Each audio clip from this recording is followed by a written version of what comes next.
अभी मिर्गी का पेशेंट किस तरीके से अपना केयर कर सकता है, क्या उसे प्रिकॉशंस लेने चाहिए बेसिकली?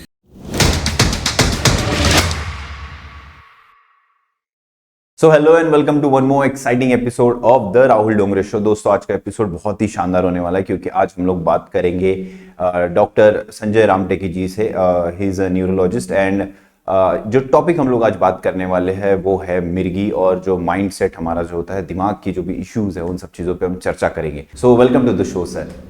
यस सर, जब हम लोग बात करते हैं मिर्गी की और इससे रिलेटेड बहुत सारी मिथ्स है लोगों के दिमाग में, बहुत सारी चीज़ें हैं, तो हम लोग आपसे जानना चाहेंगे कि सबसे पहले मिर्गी होता क्या है? मिर्गी यानी कि एपिलेप्सी, ये एक ब्रेन की बीमारी है। और ब्रेन हमारा बहुत सारे असंख्य न्यूरॉन से बना हुआ है, न्यूरॉन सेल्स। तो ब्रेन से जो लोग हम लोग एक्टिविटीज़ करते हैं अपनी, तो ब्रेन से वो जो करंट है वहाँ से इम्पल्स जो आती है, हम लोग वैसे मूवमेंट करते हैं। लेकिन कभी कभी ब्रेन के अंदर किसी भी तरह की चोट आ जाए तो ब्रेन से वो एक्स्ट्रा करंट, एक्स्ट्रा इम्पल्सेस निकलती है जो तरंगे हमारे शरीर में फैलती है और वो एक अटैक के रूप में पेशेंट को मैनिफेस्ट होती है, जिसको हम एपिलेप्टिक अटैक बोलते हैं। मिर्गी जो बोलते हैं, उसमें कभी पेशेंट हाथ पाँव में उसको झटके आते हैं, वो आंखें सफ़ेद हो जाती है, मुंह में झाग आने लगता है और ये टंग जो होती है वो दांत के बीच आ जाती है और वो अटैक में पेशेंट कपड़ों में पेशाब भी कर देता है। और ये अटैक जो होता है, हाथ पांव कड़क होना, झटके, और वो करीब कुछ सेकंड से कुछ मिनट तक रहता है और उसके बाद शरीर ढीला पड़ जाता है और पेशेंट कुछ समय तक बेहोश रहता है और फिर वो नॉर्मल हो जाता है। लेकिन इसमें अलग अलग प्रकार के झटके हैं, ज़रूरी नहीं कि हर बार ऐसा ही बड़ा झटका हो। कभी कभी सिंपल जग, जिसको हम लोग मायोक्लोनस बोलते हैं। कभी कभी झटका मालूम भी नहीं पड़ता, जैसे बच्चे पढ़ाई कर रहे हैं, पढ़ाई करते करते एक सेकंड के लिए रुक गए, शून्य में देखते रहे, फिर नॉर्मल हो गए, तो वो भी अटैक मिर्गी का रहता है। अच्छा, तो ये ऐसा तो सर कई बार होता है, कई बार लोगों को मतलब खो जाते हैं एक समय के लिए वो लोग कि यार उन्हें पता नहीं रहता कि क्या हुआ करके, और फिर सडनली हाँ भाई इधर देखो, हेलो हाय, तो फिर वो वापस आता है। करेक्ट। तो कुछ सेकंड के लिए शांत हो जाना और शून्य में खो जाना, वो भी एपिलेप्टिक अटैक रह सकता है। तो ज़रूरी नहीं है कि मिर्गी का अटैक मतलब पूरे हाथ पांव में झटके, बेहोशी वही हो। बैठे बैठे भी कुछ सेकंड के लिए आना, या कभी कभी सिंपल हाथ से चीज़ छूट जाना, जैसे जग आ गया, हाथ से कोई छूट गई, अरे कैसे क्या छूट गई मेरे हाथ से कोई चीज़, सिर्फ जग, उसको हम लोग मायोक्लोनिक एपिलेप्सी बोलते हैं, मायोक्लोनस। सर, इसके जो सिम्टम्स होते हैं बेसिकली मिर्गी के, ये क्या होते हैं, कैसे पहचाने कि ये मिर्गी है बेसिकली? तो वही, जैसे मिर्गी का जब अटैक आता है, पेशेंट उसका प्रकार पर निर्भर करता है। लेकिन जब अटैक बड़ा अटैक रहता है तो पेशेंट को मालूम नहीं पड़ता कि उसके साथ क्या हो रहा है। मतलब आजू बाजू वाले बता सकते हैं कि वो मिर्गी का अटैक है, उस समय वो बात करने की आप कोशिश करोगे तो वो रिस्पॉन्ड नहीं करेगा, और जर्क्स आएंगे, गर्दन के जर्क्स, हाथ के जर्क्स, या फिर एकदम टॉनिक पोस्चरिंग होगा, हाथ पाँव का एकदम टाइट हो जाएगा। कभी कभी मुंह से आवाज़ निकलेगी जोर से, मुंह में फ्रॉद आएगा जिसको हम झाग बोलते हैं, और फिर वो अटैक कुछ मिनट के बाद नॉर्मल हो जाएगा। ओके सर, इसको लेके, मिर्गी को लेके हम लोग देखते हैं कि बचपन से हम लोग पिक्चरों में देखते आ रहे हैं कि जब मिर्गी के आते हैं तो वो लोग चप्पल निकालते हैं और कुछ लोग प्याज लाते हैं, कुछ लोग कुछ करने की कोशिश करते हैं।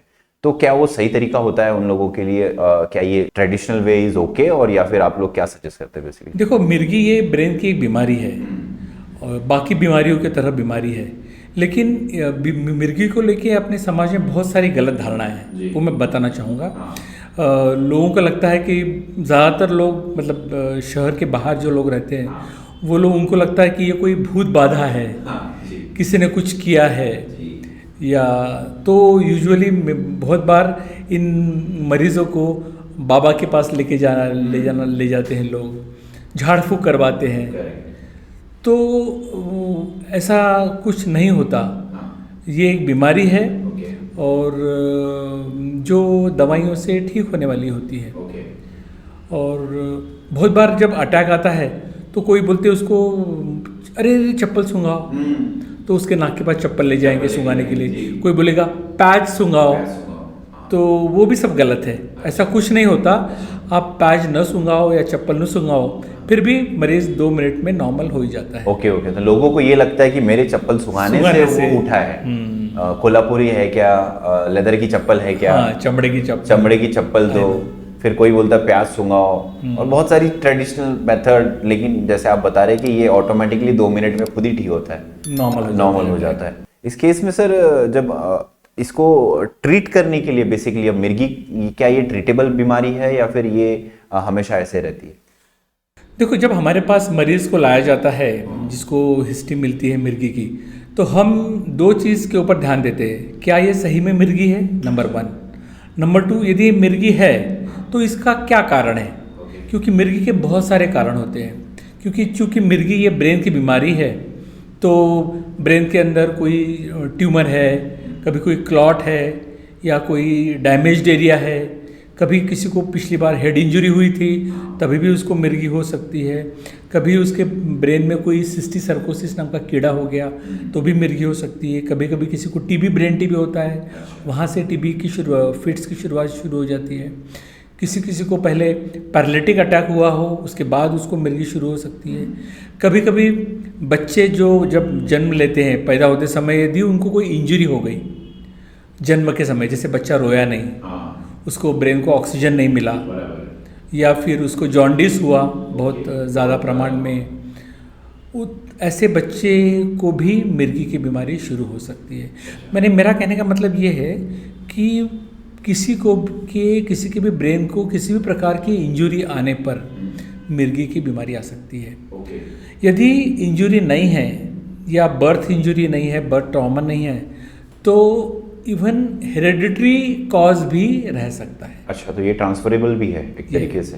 हाँ, ट्रांसफरेबल नहीं भी रहा, लेकिन जेनेटिक डिफेक्ट की वजह से भी मिर्गी होती है। ओके सर, इसमें हम लोग देखते हैं कि इसका अगर स्टैटिस्टिक्स हम लोग बात करें तो क्या ये बहुत ज़्यादा लोगों को होने वाली बीमारी है, और क्या ये, जैसे मैंने पहले पूछा, कि ये ट्रीट हो सकती है क्या, ये खत्म हो सकती है क्या? तो मिर्गी के लिए बहुत सारी मेडिसिन उपलब्ध है जो हम लोग शुरू करते हैं मरीज़ को, और 80% पेशेंट्स ये 2 साल और 3 साल की ट्रीटमेंट के बाद ठीक हो जाते हैं।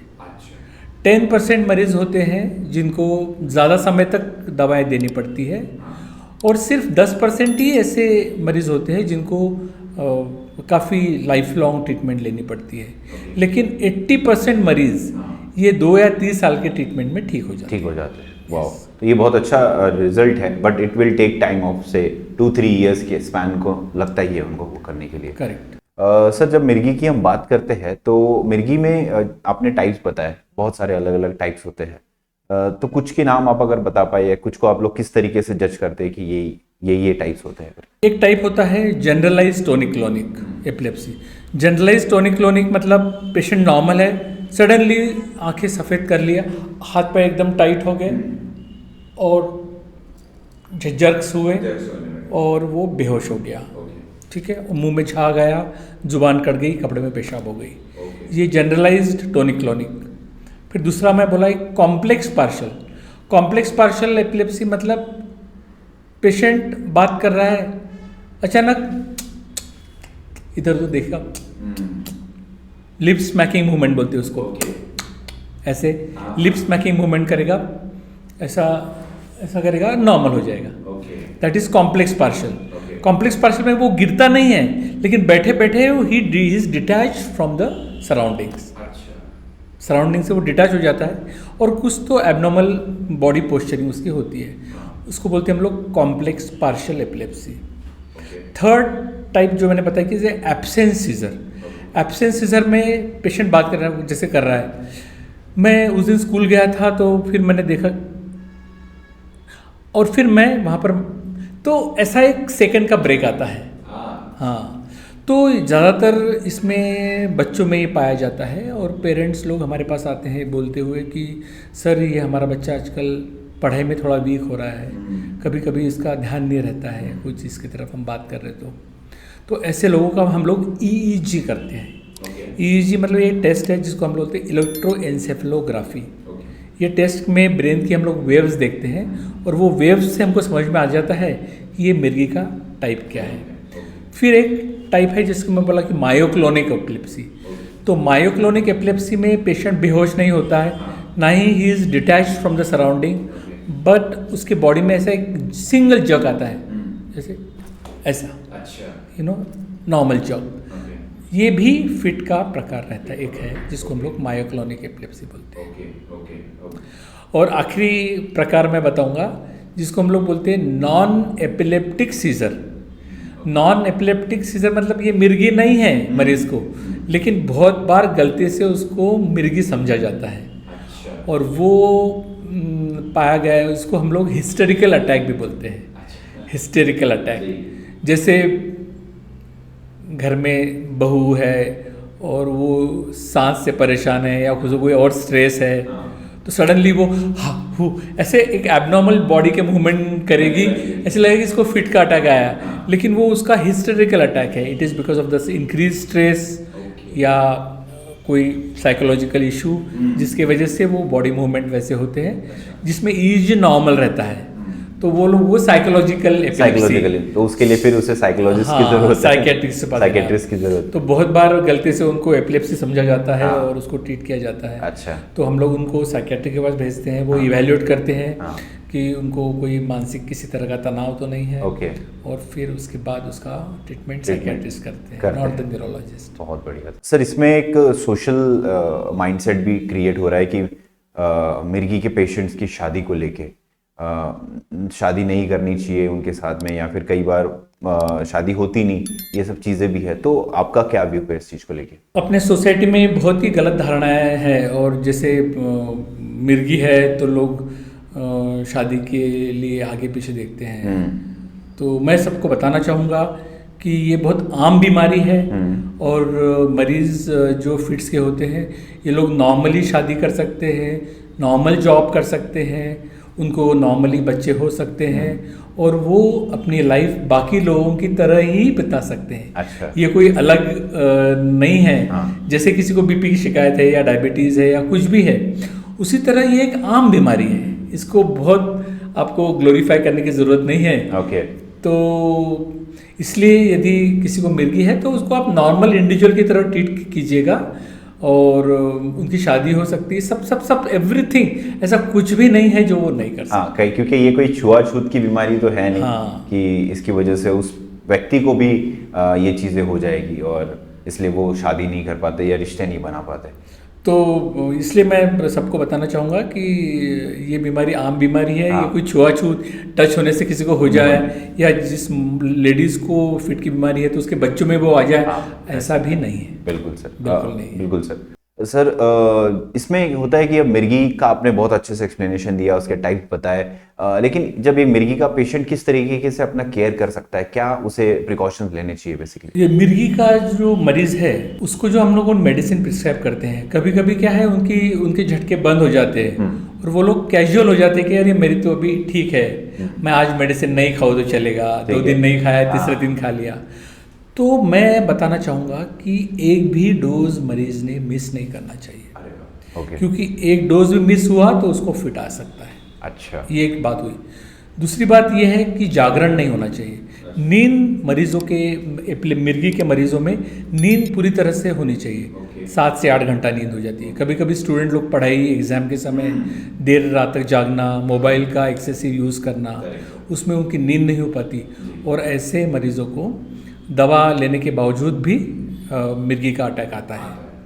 नंबर 3, एपिलेप्सी के मरीज को हम 1 साल तक बोलते हैं आप ड्राइविंग मत करो या स्विमिंग मत करो, क्योंकि स्विमिंग के दरमियान या ड्राइविंग के दरमियान फिट का अटैक आ गया तो एक्सीडेंट का डर है, या स्विमिंग करते समय अटैक आ गया तो मृत्यु होने का डर बिल्कुल है। ओके। तो वो हम बोलते हैं कि अवॉइड करो, एटलीस्ट 1 साल तक वो उन्होंने नहीं करना चाहिए। ओके। और स्ट्रेस अवॉइड करना चाहिए।